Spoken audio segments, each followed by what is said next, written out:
लक्ष्मी सबसे ज्यादा प्रसन्न कौन से दिन होती है? जम के बोलिए जरा। शुक्रवार। तो शुक्रवार को लक्ष्मी सबसे ज्यादा प्रसन्न क्यों होती है? उसका प्रसन्न होने का कारण क्या था?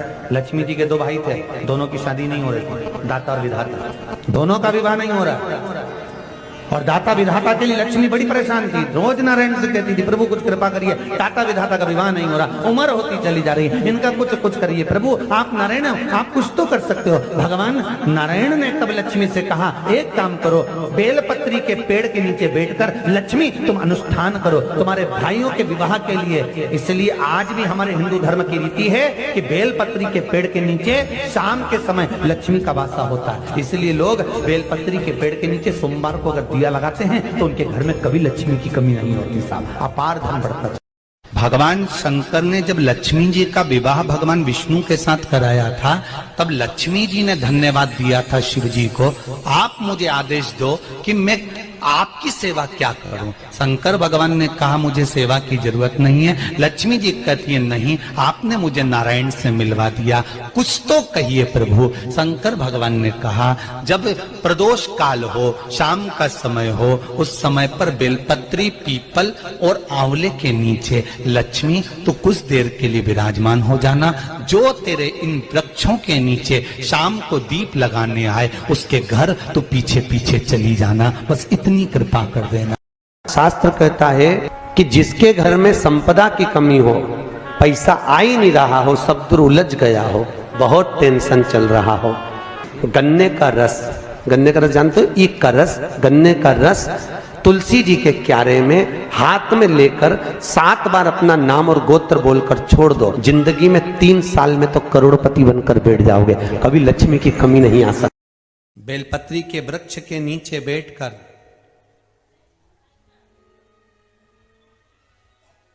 हाथ में एक बेलपत्र का पत्ता रखकर आप पंचाक्षर मंत्र नमः शिवाय, ओम नमः शिवाय या श्री शिवाय नमस्तुभ्यम या महामृत्युंजय मंत्र का स्मरण कर रहे हो, पर डंडी का भाग अपनी ओर, बेलपत्र की बीच वाली पत्ती का भाग बीच वाली उंगली की ओर रखकर अगर आप स्मरण कर रहे हैं और अपनी कामना कर कर बेलपत्री के वृक्ष के नीचे बैठकर उस पत्ते को सम्मुख रखकर बाबा से विनय कर कर एकांत में उस बेलपत्री के वृक्ष की छांव में, बेलपत्री के वृक्ष की छांव आप कामना कर कर उस पत्ते को शंकर भगवान के ऊपर समर्पित कर रहे हैं, तो ये जान कर रखें कि पार्वती और शिव का मिलन करवा रहे हैं और अपनी मनवांछित फल कामना पूर्ण करवा रहे हैं। क्योंकि शिव और पार्वती का जब मिलन होता है, शंकर पार्वती जब एक दूसरे के सम्मुख में होते हैं, शिव और पार्वती जब एक दूसरे के सामने अपने बच्चों के कारण एक दूसरे के सम्मुख में आते हैं तो उनके चेहरे पर प्रसन्नता का भाव आ जाता। तो फल, मनवांचित फल की कामना आप जिस कामना के लिए कर रहे हैं, विवाह के लिए, नौकरी के लिए, सर्विस के लिए, व्यापार के लिए, रोग मुक्ति के लिए, आप जिस कामना से कर रहे हो, लक्ष्मी वो कौन से 2 स्थान हैं जहां तू जाना पसंद नहीं करती है? लक्ष्मी वो कौन से 2 स्थान हैं जो व्यक्ति धारण करता है तो उस व्यक्ति के पास में से 2 साल में, 4 साल में, 6 साल में, 8 साल में तो रुष्ट होकर चली जाती है? वो स्थान कौन से हैं? तो 2 स्थान माता लक्ष्मी ने बताए हैं। पहला, फूटे हुए बर्तन में भोजन करना। कौन से बर्तन में? जम के बोलिए जरा। जो टूटा बर्तन होता है, खंडित बर्तन होता है, फूटा हुआ बर्तन होता है, कहीं गिलास की किनोर टूट गई है, कहीं कटोरी की किनोर टूट गई है, कहीं थाली की किनोर टूट गई है और तुम कहीं प्लेट की किनोर टूट गई है और तुम उसमें भोजन कर रहे हो, तो टूटे हुए बर्तन में भोजन करने वाले के पास में लक्ष्मी छिन्न हो जाती है, उसका भाग्य भी फूटे हुए बर्तन की तरह हो जाता है। ये लक्ष्मी का। और दूसरा, फटे हुए वस्त्र धारण करने वाले का भाग्य भी फटे हुए वस्त्र की तरह, जैसे फटा हुआ कपड़े का रेसा रेसा निकलता है, उसी तरह फटे हुए वस्त्र धारण करने वाले की भी जिंदगी में परिश्रम का रेशा निकलता रहता है, पर उसको सुख का भान नहीं होता। आज के जमाने में ये फटे हुए कपड़ों का फैशन आ गया, ये बड़ा दुख की घड़ी है।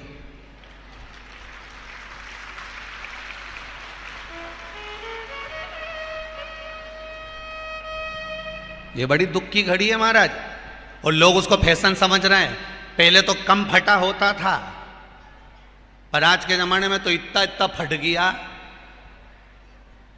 ऐसा लगता है कि दिवाली का बम चलाने गया था दीपावली पे और बम कपड़ों के बीच में से फट गया, इसलिए तुमने अब पहन लिया। शास्त्र कह रहा है, लक्ष्मी कह रही है माता पार्वती को कि दो जगह पर अगर ये दो क्रम जिस जीव के होते हैं उसके पास में से लक्ष्मी 5 साल में, हम कई बार कहते हैं इन बच्चों को नहीं मालूम, इन नवयुवक लड़कों को नहीं मालूम, इन नवयुवक बेटियों को नहीं मालूम कि फटे हुए कपड़े पहनने का फल क्या है।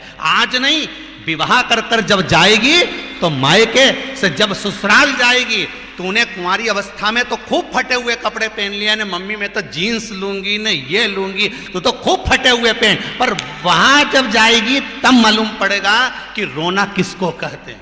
आज तो पहन लो, वो उसी में की बात है। कल वाली बात याद कर लो, अभी खाओगे तो कुछ दिन के बाद ब्लड बनेगा, और ब्लड बनेगा तब जाके ये शरीर में दौड़ेगा।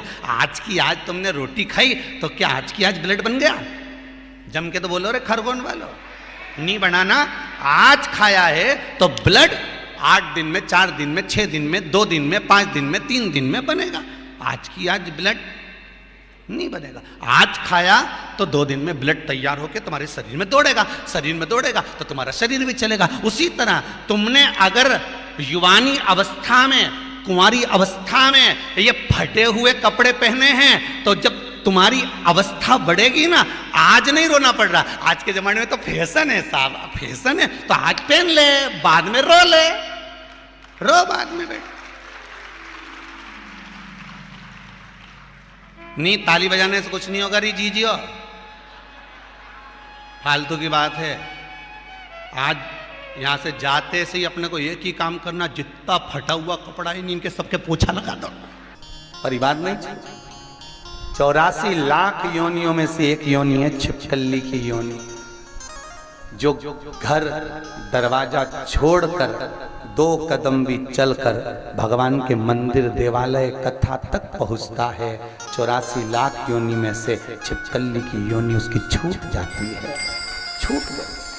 और जो पहुंचा ही नहीं है तो फिर वो तुम्हारे घर में भी कहीं की छिपकली चिपकी हो तो पहचान जाना, तुम्हारी रिश्तेदार है। उसको उस कमरे में से 25 बार भगा दो, वो उसी ट्यूबलाइट के पीछे आके छुप जाती है, उसी जगह। पहचान जाना कोई रिश्तेदार है, बेचारे से घर नहीं छूटा, चिपक गया। रोज आने वाला सेठ व्यापार करने जाता है, नाव से व्यापार करने के लिए जा रहा है, रोज जाता, खूब कमा के लाता।